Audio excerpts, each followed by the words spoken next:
आशीर्वाद सहयोग इस टीम को मिला।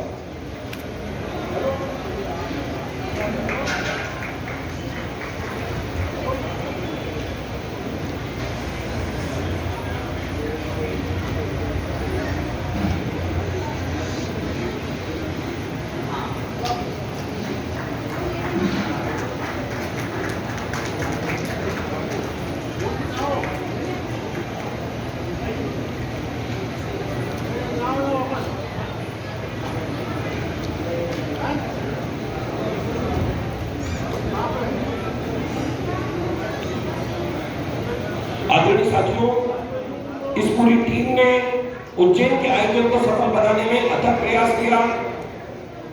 पूरी टीम को हम हृदय से धन्यवाद देते हैं, आभार प्रकट करते हैं।